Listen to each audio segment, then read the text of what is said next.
இல்லையா? இரட்டை குழல் துப்பாக்கின்னு சொல்லிட்டு வந்து கடைசியில ஒத்த குழல் துப்பாக்கி வேணும்னு சொல்லலையா? இவருக்கு அந்த ஆசை தானே இருந்தது. முதல்வரா வேணும்னு 2019 பதவி வரி பிடிச்சு கேட்கலையா? எனக்கு தான் முதல்வர் பதவி வேணும். விடிய விடிய அலைஞ்சது வேலுமணி, CV சண்முகம், இவங்க தானே அலைஞ்சாங்க. விடிய விடிய OPS வீட்டுக்கு காலையில 4 மணி வரைக்கும் போய் முதல்வர் பதவி கேட்டாங்க.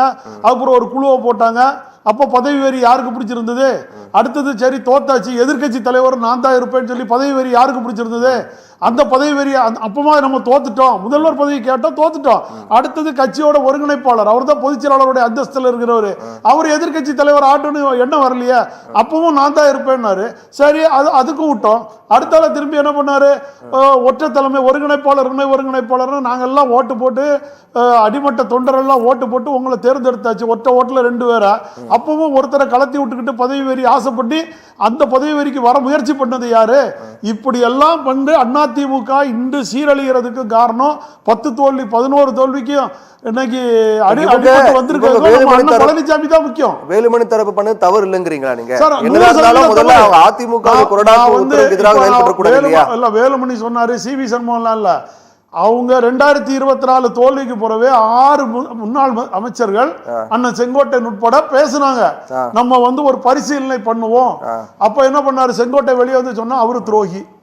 அதுக்கு பிறகு அன்வர் ராஜ் சொன்னா அவரு துரோகி. இப்படி எல்லாரையும் துரோகின்னு வெளியில அனுப்பிட்டாரு. இப்போ இவங்க 2026 தேர்தல் வரைக்கும் களம் நின்னாங்க.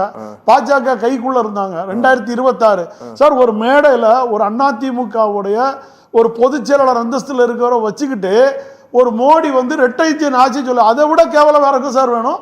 அதை நம்ம தலைவர்கள் சொல்லுவாங்களா? நீங்க சொல்ற நடிகையா இருந்தாங்களா? புரட்சி தலைவர் புரட்சி தலைவி அம்மா பக்கத்துல இருந்து மோடி நான் தான் இரட்டை இன்ஜின் ஆட்சி, மோடி ஹெலிகாப்டர் ஏறதுக்குள்ள மோடி கட் பண்ணி விட்டுட்டு போயிட்டே இருப்பாங்க.